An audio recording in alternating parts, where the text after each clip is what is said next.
Hello React Native developers.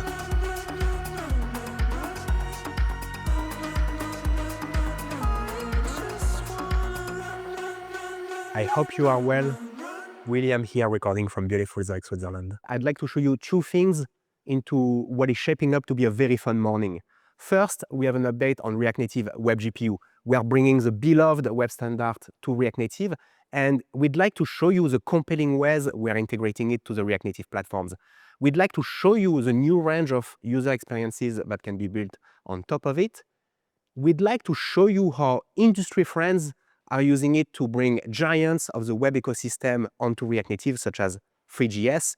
And finally, beyond graphics, we'd like to show you how WebGPU can be used to unlock general purpose GPU computations to React Native. But React Native developers, there is only one reason we even ventured into WebGPU, and that's of course React Native Skia. And that's the second thing we'd like to show you this morning. We'd like to show you how WebGPU has inspired a cascade of improvements to React Native Skia, enabling users to run Skia at new scales and on new platforms, some of which don't even have screens.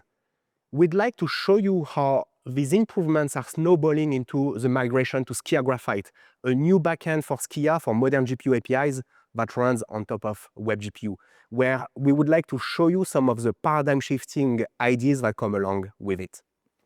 Ultimately, our goal here is to provide you with a graphical stack symmetrical to Google Chrome with WebGPU and Skia Graphite running on top of it, and having the two primitives being nicely composable with one another.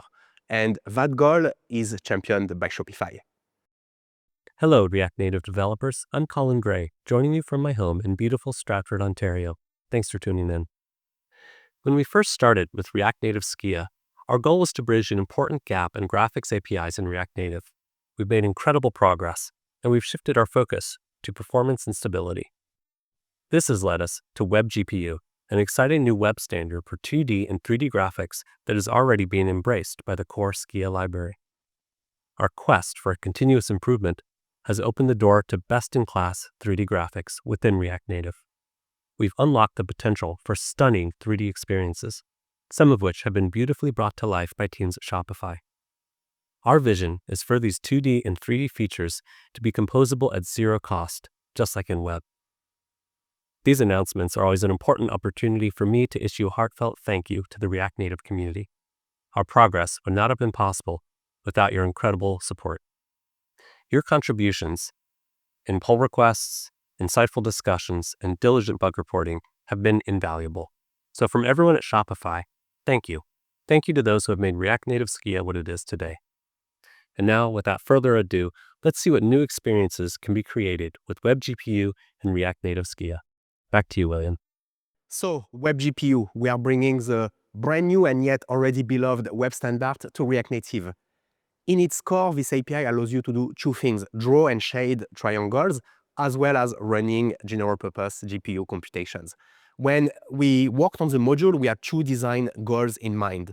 First, we wanted to make sure that the API is completely identical and you could simply copy-paste examples from the web onto React Native. This meant having a Canva API that is completely symmetrical to the web Canva API. And we wanted to tightly integrate with the React Native platform, especially with Reanimated. For instance, one thing I can conveniently do here is run an example on the UI thread with Reanimated. And I can use gesture handler to manipulate the cube with my finger. I can block the UI thread completely and still interact with the cube at full frame rate. And React Native WebGPU also supports macOS and Vision Pro OS. WebGPU is a very joyful API to use. The developer experience is very different from WebGL. WebGL is a C API ported one-to-one to JavaScript, but WebGPU is completely designed from the ground up around modern JavaScript features. And we expect the developer community to interact with these new standards in ways that are completely different from WebGL. Now, a team of engineers at Software Mentioned asked the question, how would the API look like if it was typed from the ground up? And to walk us through the answer, Ivo Plaza from Software Mentioned.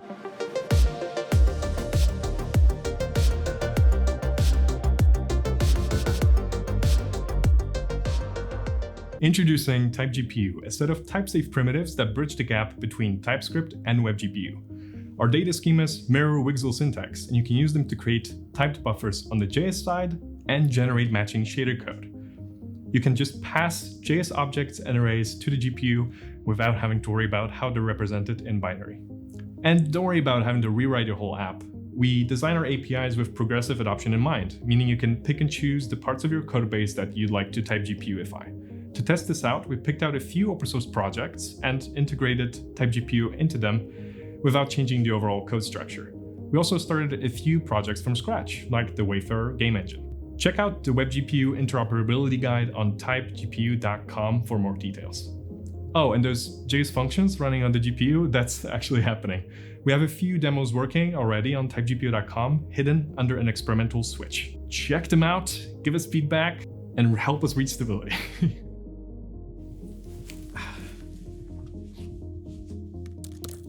Try it out today. Thank you, Ivo.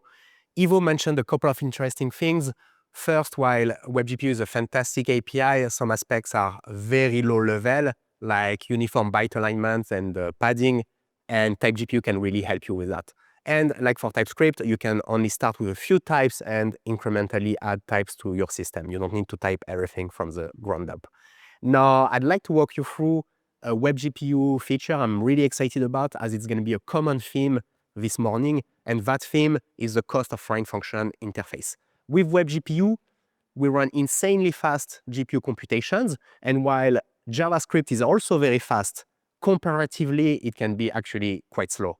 So here we have our little cube, and what I would like to do is to draw thousands of them. In this scenario, the cost of running JavaScript on each frame and the cost of interfacing between JavaScript and C++ is getting too high. The first thing we can do is use instances. Now, instead of thousands of draw calls, we do a single call for all of these instances, keeping the cost of foreign function interface low. But what about a very heterogeneous scene, such as this one, where we have tons of different objects? This is where render bundles come in. WebGPU allows you to create a recording of your scene. That recording might be as complex as you want, and at animation time, you can simply set your uniform buffers and using a single draw call, render your scene, keeping the cost of foreign function interface very low as well. Render bundles are an extremely elegant concept to keep the cost of foreign function interface low, and we might mention it again later in the presentation. So the JavaScript API is very elegant. What about the GPU API? WebGPU has a new kind of shaders, compute shaders that allow you to run general purpose GPU computation on your device. And a couple of examples have really caught our attention. Some of you are very familiar with ShaderToy, where digital artists have built incredible demo scenes based on WebGL fragment shaders. And most of these shaders can, of course, run on top of React Native Skia with minimal changes. Compute Toys is a similar project, but in the WebGPU community, and it is using compute shaders instead of fragment shader. Compute shader allows the artist to write pixel values onto different buffers. This means that instead of each thread being able to influence only the color of its assigned pixel, they can write values into arrays that influence the color of many pixels across the entire frame. The open source JavaScript engine that powers Compute Toys ran completely out of the box on React Native, and we integrated reanimated animation values for time and gestures to the Compute Toys engine. We have also built a small utility to directly view existing Compute Toys in React Native. Another compelling example of compute shaders is TensorFlow.js, which runs completely out of the box in React Native using the React Native WebGPU backend. So for instance, in this demo, we are not even using a Canva. We are just using the compute shaders. Now, to show us more compelling examples of compute shaders from the TypeGPU team, Marcin Horilak and Konrad Reszko from Software Mention. Compute shaders are very powerful and useful in a variety of projects. And now, with TypeGPU, our library built on top of WebGPU, we hope to make defining and executing your own compute pipelines easier than ever before. While developing our library, we had fun time creating a few examples of visualizations that use capabilities of compute shaders to calculate some data that is then used for rendering, also through React Native WebGPU and TypeGPU, like the following ones. These examples, created originally for the web, can now be easily run on React Native applications due to React Native Web GPU with little to no modifications. You can find all of our examples and their code implementations on our website typegpu.com. Machine learning workloads are perfect candidates for GPU acceleration, and TypeGPU makes implementing these workloads more approachable. We've designed TypeGPU to be foundational. We don't provide AI-specific abstractions ourselves, but instead we create the conditions for an ecosystem of modular inference libraries to emerge. TypeGPU enables this by providing building blocks that let developers craft precisely what they need, with type safety bridging the gaps between TypeGPU and Wixel worlds. We've demonstrated this potential by implementing MNIST digit recognition on the GPU. What stands out is how the data structures remain human-readable throughout the pipeline. Neural network operations remain legible and maintainable even as they execute at GPU speeds. We're also working on a new React Native package for confetti animations run exclusively on the GPU. Compute shaders are the core part of the implementation, as the positions of each of the particles are calculated in parallel within a compute pipeline. We managed to give users the ability to deeply customize the simulation. Configuration is more than just numerical parameters, it's a change in behavior. For example, gravity can be more than just a static vector, it can depend on the current position of each particle. TypeGPU made it much easier for us to create and expand the simulation, as opposed to just using the regular WebGPU API. And it's also easier for users to contribute their own logic. What users pass to the confetti component is essentially just a tagged TypeScript function that can seamlessly integrate into parallel computations on the GPU. It's kind of like what Software Mention did in Reanimated with functions that can run on the UI thread. We make TypeScript functions able to run on the GPU. If you want to follow our progress, you can check out our Discord server, GitHub repository, and our website, typegpu.com. See you there!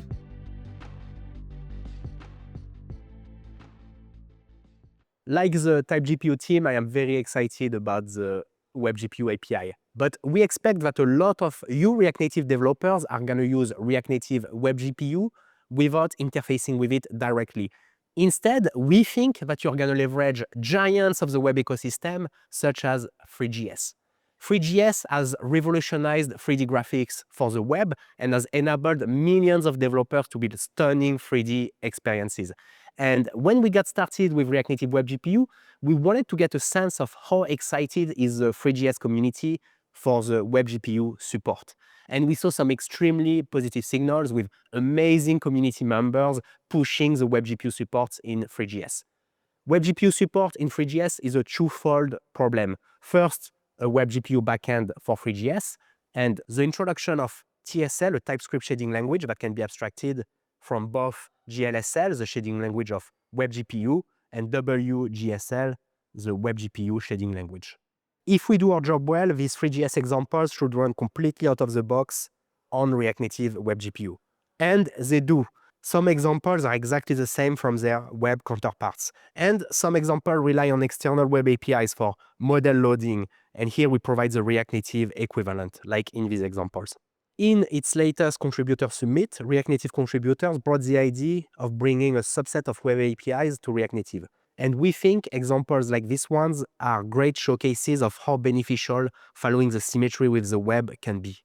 These ThreeJS examples running on top of React Native Web GPU are quite different from their WebGL counterparts. First, they use Vulkan on Android and Metal on iOS. OpenGL is deprecated on iOS, and they support Reanimated. We wanted to run a small experiment to see if we were able to run ThreeJS completely on a worklet thread. So we've built a small utility to ask the Metro bundler to make a special ThreeJS bundle for us that we can use on the UI thread. We can use it to run our ThreeJS scene, looking good. I can even use the gesture handler. And if we block the JavaScript thread completely, like this, the scene will still run completely smoothly. This ThreeJS scene running on top of modern GPU APIs, such as Vulkan and Metal, as well as being completely integrated with Reanimated, is truly a first for React Native. So what's the story here? With Skia, for instance, which provides tons of great utilities for path geometries, Boolean path operators, text layouts, matrix computations, you name it. We don't need so much to run complex NPM packages on the worklet thread.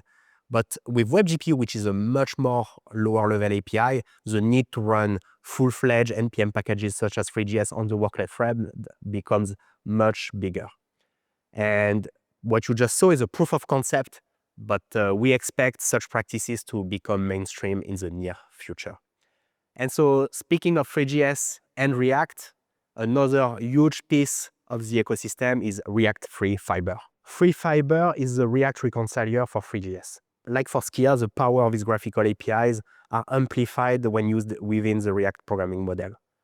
There is just something so delightful about being able to easily compose powerful graphical primitives. So we wondered, who do we know that does really cool things with free fibers? And to get things started, Daniel Beauchamp from Shopify. Hey there, I'm Daniel Beauchamp, a software engineer at Shopify, and I'd love to show you what we've been cooking up in the world of 3D. Welcome to the Shopify Live Globe Mothership. Now, the first thing you'll notice is that this isn't a canned video. This is a full interactive 3D scene. It's built from the ground up with React 3 Fiber, the popular ThreeJS wrapper for React. And everything is interactive. I can zoom in here to view these orders happening. This is a replay of orders from the peak of Black Friday 2024. Each one of these arcs is a real order. And I can play around with changing art color or particle color. I can play with Shoppy the bobblehead, turn gravity off, and move these physics objects around. There's even a little delightful cable here where I can switch to different data sources to look how Shopify was powering commerce during Black Friday. One of my favorite features in here is this music synthesizer. So I can turn it on and I can actually listen to Black Friday. As these arcs hit the musical grid, it plays different sounds. So I can go down here to South America, change it to a square wave and play around with some of the settings, and immediately start making music. It even has a web MIDI output, which is pretty rad if you have a physical device to output to. And if you have a Vision Pro or a Quest, you can experience this in full spatial 3D on the web on those devices. Pretty cool, right? Every year we try to one-up ourselves, and this year we're looking at using WebGPU to really take our globe to the next level. Last year was React 3 Fiber with WebGL2 under the hood, which means all our shaders were written in GLSL. In order to use WebGPU, we'd have to write in a different shading language, and supporting both would be a pain. That's where TSL comes in. That's the ThreeJS shading language. You write it once, and you're able to support both WebGPU and traditional WebGL targets. And now with Skia, we'd actually be able to run WebGPU directly in our React Native apps. At Shopify, all our mobile apps are written in React Native. So now we'd be able to write once and effortlessly, with no extra code, run our globe directly within our mobile apps. Here's a quick prototype we put together of actually running some of the shaders from last year's globe within WebGPU. As you see right here, the result is the same. No extra code was needed to actually run this natively within a React Native app.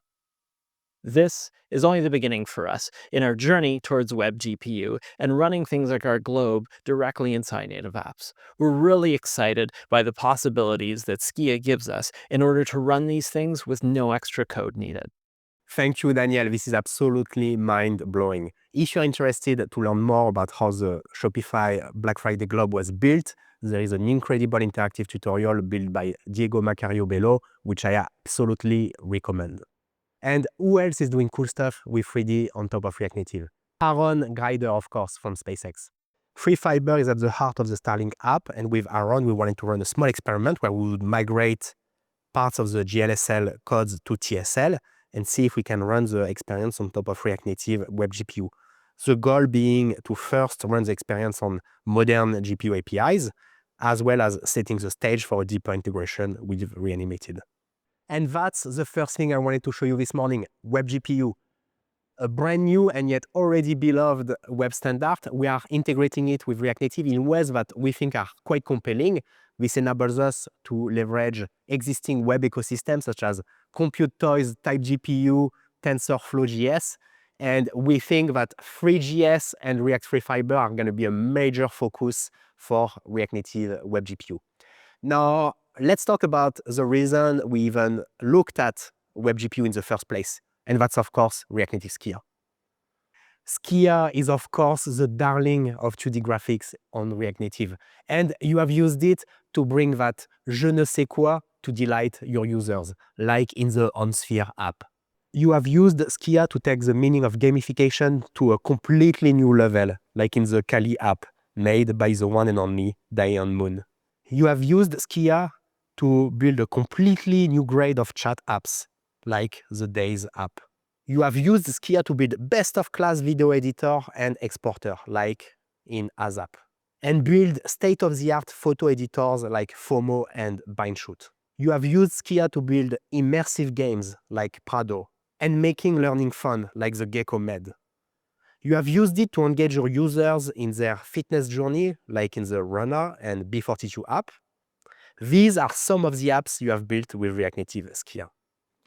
Your support and contributions to this project have been absolutely heartwarming. So this morning, we wanted to announce a number of new features that we are really proud of. Drum roll, please. 0. That's right, 0 new features. Before building any new features, what we wanted to do is to make animation time on React Native Skia up to 50% faster on iOS and almost up to 200% faster on Android. We've also improved the time to first animation frame almost up to 200% on both Android and iOS. We were just eager to make React Native Skia leaner and meaner. And in fact, we even reduced the code base by 13%. But more importantly, we have fixed 98% of the Android crashes which were reported to us. By paying off technical debt, we are enabling React Native Skia to be available on 3 new platforms and setting up the stage for Skia Graphite, a new backend of Skia that uses WebGPU. Working on React Native Skia, we always had ideas on how to improve it. And when we started to work on React Native WebGPU, we had a greenfield project where we could test these ideas, and once they were validated, we could ship them to Skia. So let's talk about some of these architectural improvements, and I've picked 3 for you this morning. The backend API, where Skia connects to underlying 3D APIs, the declarative API that takes advantage of the React programming model and reconcilier, and the platform APIs enabling the library to run on Android, iOS, web, and more.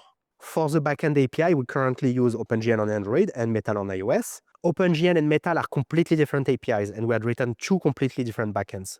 And every time we wanted to build a new backend-related feature, we needed to build it twice. And this is where things got messy very quickly.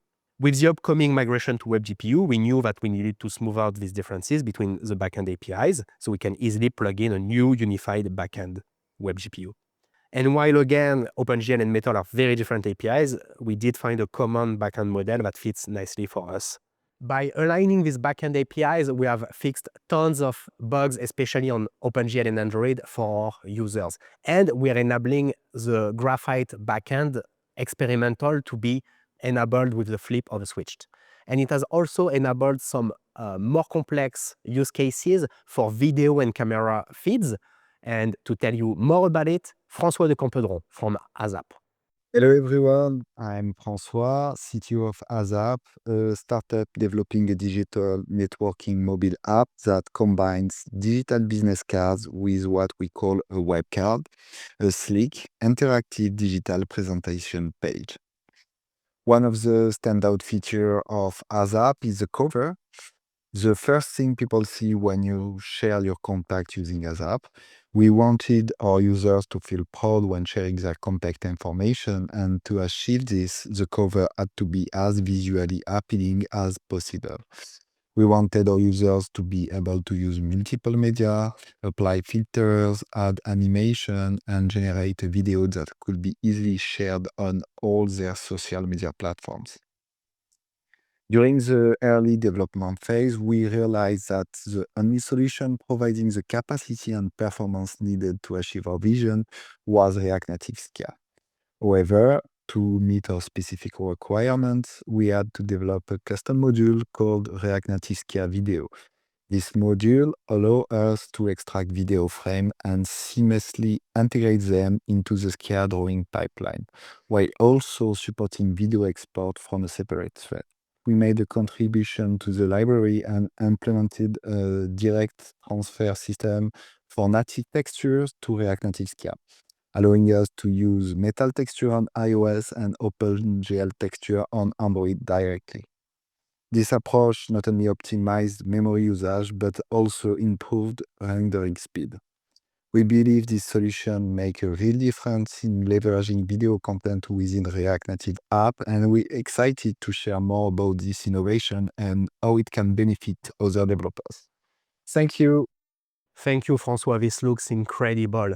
React Native Skia Video is an incredible open source project to process videos with React Native Skia. And there is also React Native Vision Camera for camera support, and React Native Video in its upcoming version 7 also has Skia support. And now let's go one level higher on the stack and talk about the declarative API. The declarative API is where the magic happens. There is just something so delightful about being able to use Skia within React's composition model.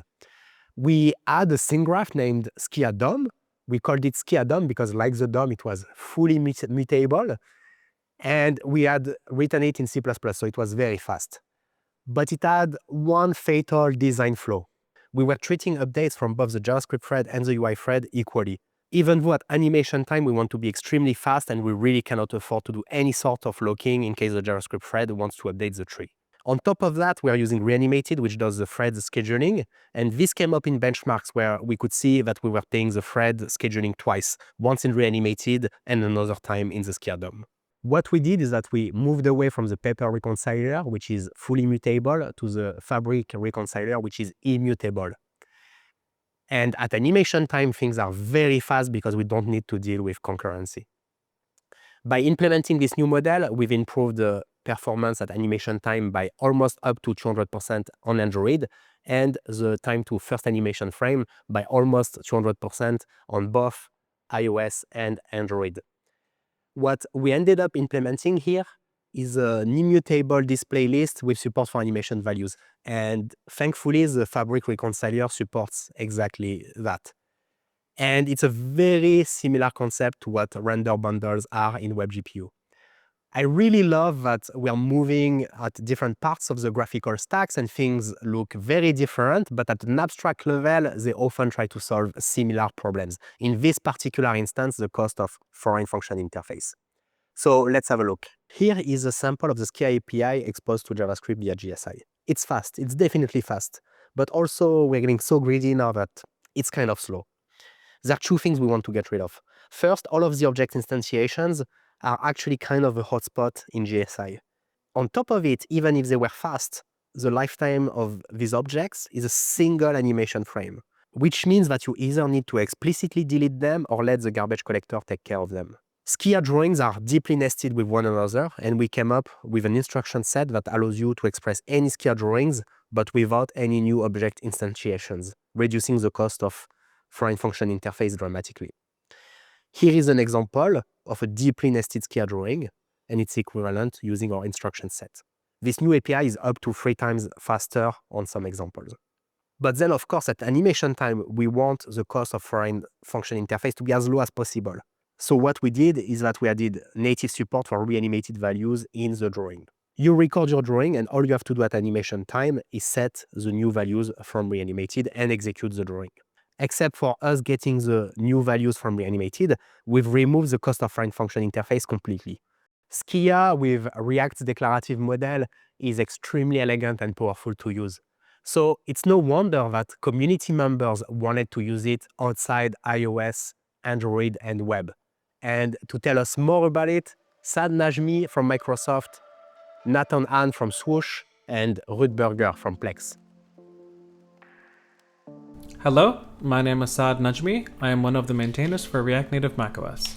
I recently worked on porting both React Native WebGPU and React Native Skia to React Native macOS.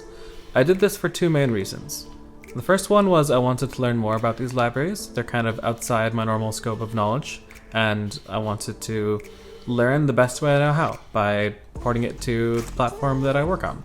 But second, I wanted to make sure that you, as library developers, have the best libraries available to work on if you're making a React Native macOS app. So I hope you have a great time with these. Hey all, my name is Ruud. I'm one of the software engineers at Plex, and for the last 2 years we have been rewriting the Plex app using React Native. We've been using React Native Skia to generate our backgrounds based on the artwork you see on screen, and while you navigate the app, the artwork changes and so does the background. Before we were using SVGs and mask views, but these weren't performant enough. React Native Skia helped us out here. And it also allows us to add more functionality. For example, we have a noise shader on top of the gradients, which help against color banding. In the coming months, we will use React Native Skia for more animations while we build out the app. Hey everyone, I'm Nathan, phoning in from New York City, excited to chat about how we use React Native Skia to enhance both user and developer experience for Open Graphs. At Swish, we're building an AI-powered photo album that allows you to share photos and videos from any event, ranging from college parties to music festivals like Rolling Loud. The primary way that users invite their friends to their photo albums is by sharing the link. To ensure that guests have the best preview of the photo album, we've implemented the Open Graph standard. Using React Native Skia's headless support in server environments, we're able to dynamically render the Open Graph preview using the name and content of the album within a few seconds. These dynamic videos are rendered on demand by combining individual frames of rendered images into a seamless video. As front-end developers, we need to be able to see what we're working on to ensure clean implementations of our dream designs. React Native Skia's cross-platform web support allows us to design Open Graph images in Storybook with live editing previews. Then, once the preview looks perfect in the front end, we can ship that same code to the back end where it will be rendered exactly the same as in the developer environment. Additionally, we get to use the same suite of tools that we use in our React Native application to design what would normally be a back-end feature. macOS, tvOS, and Node are the 3 new platforms that support React Native Skia. I am absolutely not surprised that React Native Skia is becoming so versatile.